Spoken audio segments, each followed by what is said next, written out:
Back here on SportsLine, we've talked a lot about the Titans Stadium deal with the city. And yesterday, Mayor Cooper, after making the announcement, answered questions from the media. I think there were some tidbits in here very interesting. So let's take a listen. The tourism scene is bustling right now, but who frankly knows what it's going to look like 3 decades from now?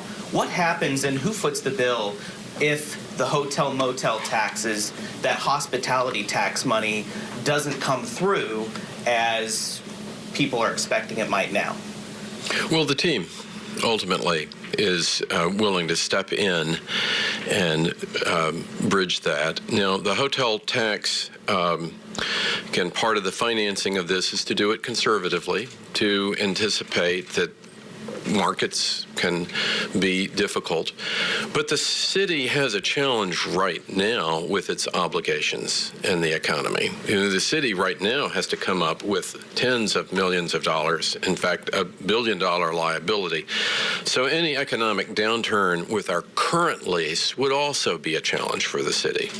So an economic downturn with this future lease, actually the city would be in better shape than it is now. But I just want to move it around the room a little bit. Is there any concern about some of the more extreme policies at the state level, keeping some of the events that you're talking about from coming to Tennessee, like the abortion ban, potentially a gay marriage ban, that kind of thing? Well, the state has been a great partner on this. I think the state deeply believes in economic development. The state believes that the Titans Stadium is fundamental to the economic development and image of Tennessee going forward, and I think it decisively was passed by the legislature, and I don't see any reason why they would not stand by their decision. We're talking about the leagues not wanting to bring their events here. Is there any concern about that? Has there been any discussion about that? Well, no. I mean, I think the NFL is deeply supportive of Nashville, deeply supportive of this event. I think the NFL views Nashville as a great partner, and that the draft has been the most successful event in that regard ever. And I think there couldn't really be a better relationship between the NFL and the Titans and the city at this point. And I don't see any of that being a problem, actually. Move it around right here, good. This would be, the team would cover any cost overruns on the building of the stadium, as well as any shortfall in tax revenue, because those are two different things. So the team is committed to covering cost overruns, yes, and then in the long-term financing of this building and maintaining the building in first-class condition over the course of our lease, we are committed to taking that backstop position. Ultimately, it will be the team's responsibility to be sure that this building maintains NFL standards, is worthy of the world's largest events. If the funding is not there from those tax streams, ultimately that burden will fall on the team to make up that shortfall. Time for one or two more. So the state has had a very antagonistic, the legislature has a very antagonistic relationship with the city right now. Is there any pressure to get this done and sealed before the state legislature meets in January? Well, I think the pressure is to get this done in time for the August 26 season.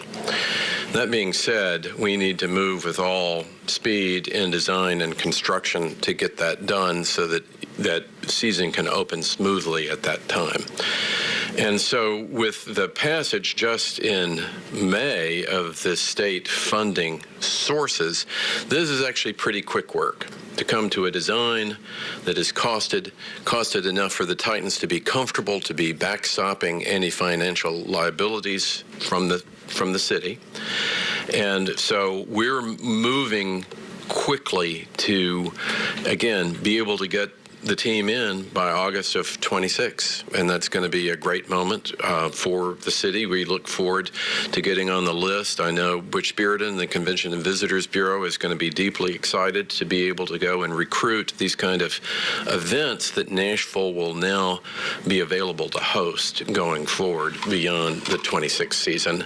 And in the end, moving quickly we've got a maintenance liability on the current stadium. You don't really want to spend good money after bad. If you're going to build a new, much better facility and use other sources of revenue to pay for it, get on with it, and don't end up having an awkward choice for the council to have to spend some money on maintenance on a stadium that's later going to be torn down. Because that money could go to schools. That money could go to a lot of neighborhood things that would be great to use that. And this avoids the council having to have that difficult decision in the future by moving quickly now. Go ahead. Mayor. Sorry, go ahead. Mayor, one challenge with the construction and redevelopment and renovation that's going on all over the city, where's the mass transit? Where are you going to put the people that are coming to the games and using the new stadium? Well, and the East Bank planning process, adopted unanimously by the Planning Commission, with the largest community engagement since Nashville Next, has a decisive transportation improvement in it. I mean, in the end, Nashville is getting a new stadium, but really the most important thing may be that we're getting a new north-south transit spine, that you can build mass transit solutions off of that spine, and a new WeGo hub, better located. Now, none of this would be possible without moving the stadium back in the site and having the correct north-south transit spine. This stadium event, this is fantastic, but the great thing for Nashville are the other things that will come from the East Bank plan. The ability to have both sites and revenue to support affordable housing, the ability to have a world-class park system going from the dome down to the river, the ability to activate the river with greenways and parks, the ability to have cultural and educational sites. All this is made possible by the ability to move the stadium back. The fact that we are able to do this without any cost to Metro, and in fact, to get out of a multi-billion-dollar liability to Metro and then get all these incredible community benefits, such as transportation, makes this really confirm Nashville as the most exciting city going forward for the next generation of any place in the United States. And I'm grateful to the Titans to step in and help us get to this much better solution. But the stadium is fantastic, but the East Bank plan is going to be our future, serving all the neighborhoods that it can touch going forward. So thank you for your question about transportation. Time for one more.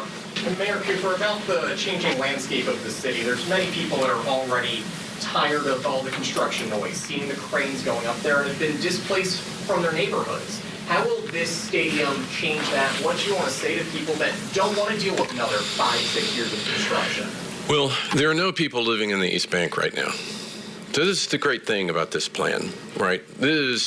Sometimes people say it's a zero displacement zone, that you're taking an area of Nashville that is mostly parking lots and outmoded industrial facilities, and you're creating a new neighborhood and a new way to connect two neighborhoods that have been cut off, to undo the damage that was created by I-24 and I-40 when it was built. So this is a moment of urban revival. And for the construction coming up in the future, again, it's great that this is not hurting any neighborhood. There are no people living in this zero displacement East Bank. This is a great opportunity for the city, again, to create something great for us there, and to use the fact of the boulevard to reconnect our city for us for the first time, to give people living on Dickerson Road a way to get, say, to the airport without getting on I-24 or 40. The ability to take 35,000 trips off of the interstate system. This is like adding an extra lane to I-24 and 40 in terms of community benefit from it. And the effort for us all, as challenging as development is, we are growing. Our decision is not really, are we going to grow or not? Our decision is, can we grow well? Can we grow into being a better city that serves us better? And to have the smart growth plan that allows us to do that. That is a much better outcome than electing not to grow well and not to have the innovation, the planning, and the vision to create a better community for our children and our grandchildren. The Titans piece of this is a small piece of that in the end for what our overall vision is, but it's a great piece. And it's a piece that I'm grateful to the Titans as our partners coming in and stepping up and taking a financial burden off of our taxpayers so that we can continue our investment into neighborhoods. Because that's how Nashville will be a great city, is each of our neighborhood nodes flourishing because we have investment and connectivity, all in the East Bank.